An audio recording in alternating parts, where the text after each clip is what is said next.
Hey guys, James here, and I'm standing right on the banks of the Rio Grande River. Now, over there on that side, up over there on those mountains, is El Paso, Texas, and over here on this side is Sunland Park, New Mexico. So this is the boundary between these two states, and the reason why we're next to the river is because I want to talk about these plants. These are called cattails, and these cattails are really distinguishable by their hot dog or cigar-shaped seed pods like this. Okay, they look like very long strands of grass. They go up to 9 feet tall, and they have these pods on them. Okay, and if you really want to be sure on when you want to look at them, they're a bit round. Their stalks have like a round circumference, almost oval. And these plants, they're a great food source. Fossil evidence shows that humans have been eating this plant for at least 30,000 years. So they're really nutritious, full of starch, full of energy, vitamins, vitamin A, B, potassium, carbohydrates, phosphorus. And so these pods right here, let me demonstrate.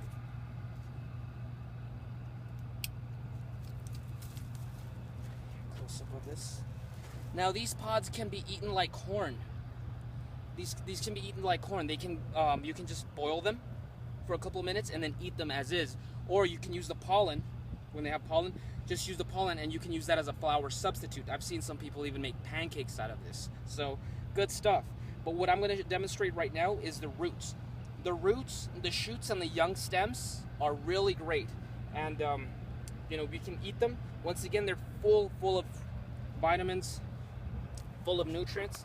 So I'm going to go ahead and dig some up. Now this is the dirty part about this. You want to dig down there, so I'm going to get pretty muddy, but we'll come back to you and you'll see what I'm talking about. Okay, so I'm going to demonstrate right now that these plants can be eaten as is. They don't necessarily need to be cooked. You can eat the stems from this. So I'm going to just demonstrate that. Get one.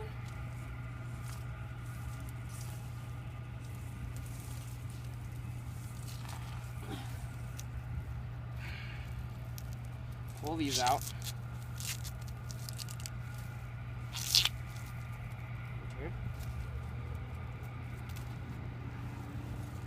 Cut this out. And see this white segment? That is edible. So you want to strip it out like onions. Get to the soft part in the inside. See that? And that's all starch. Starch isn't very common in the wild, and you need that. It gives you a lot of energy. Tastes like celery, like cucumber, somewhere in between. So like I said, this can be eaten as is. Not bad.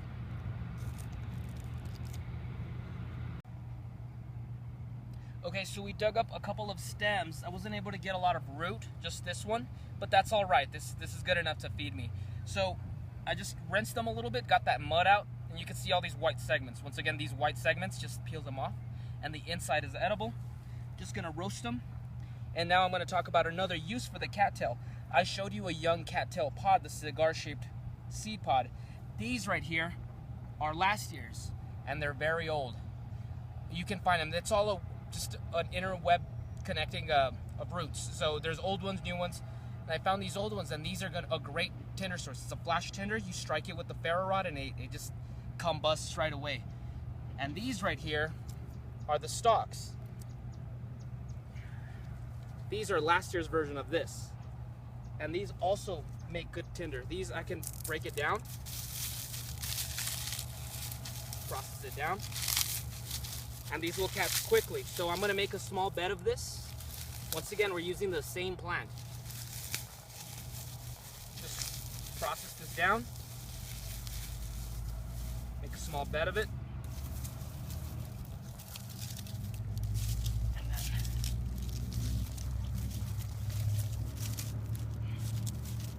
all this I'm gonna save for after. Once the fire starts, I'm gonna start pouring this on. Okay.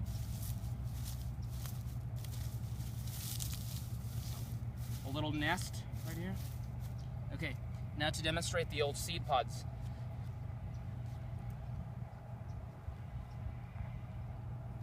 just scrape it with the back of your knife, and look at that, all that fluff. All that fluff right there. It's like a puppy. This is gonna combust right away, no doubt about it. So that's another use for the cattail. It's a combustion source. It's a tinder source. So it can help you make fire. It makes making fire a lot easier.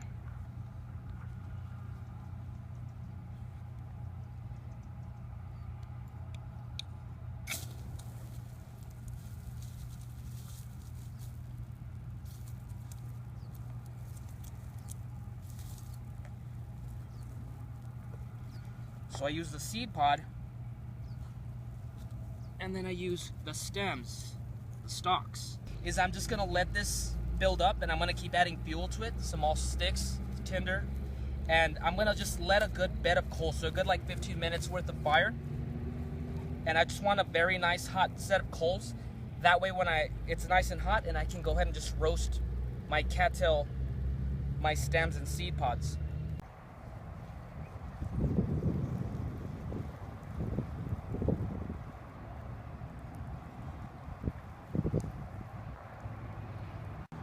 So while our shoots and roots are cooking over there, they're roasting for a couple of minutes, I wanted to demonstrate another use that this plant has, and it has antiseptic qualities to it.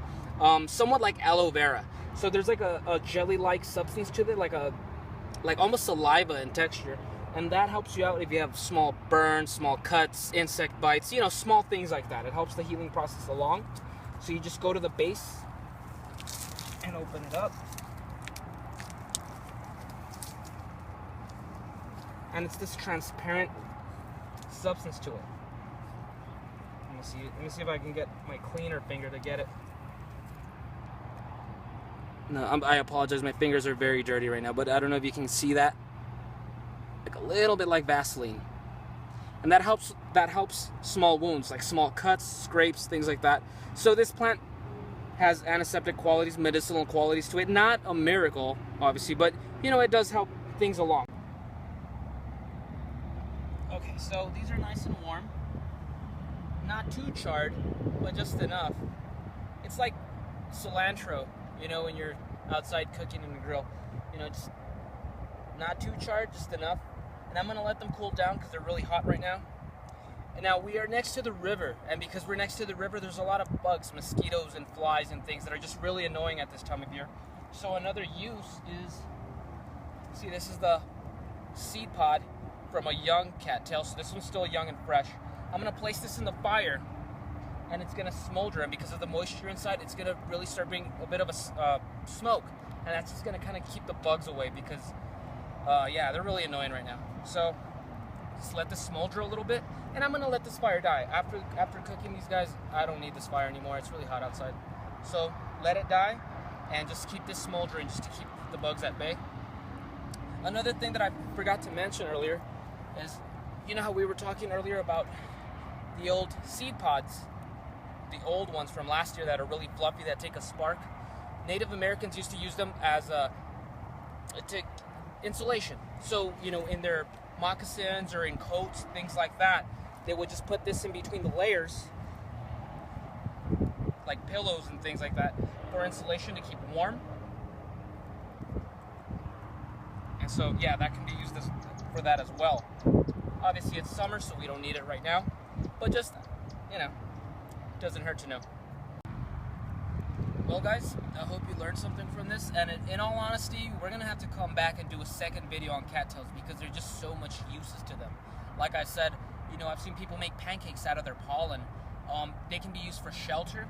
You know, the reeds themselves can be used as a form of shelter. You know, so many things. There's just so many uses for the cattail plant. Some people call it the supermarket, you know, of the woods, of the wild. So it's just a very versatile tool, a very nutritious tool, and it's quite common. They can be found anywhere. Ditches, streams, lakes, rivers, anywhere there's water, you're gonna find them, a lot of them. You know, they're just plentiful. So, you know, they're plentiful, they're easy to identify. You know, you notice the little hot dog shaped seed pods, and there you go. So, I hope you guys learned something from this video. And if you have any questions, comments, you know, anything, suggestions, I'd love to hear them. So I'll see you in another video next week.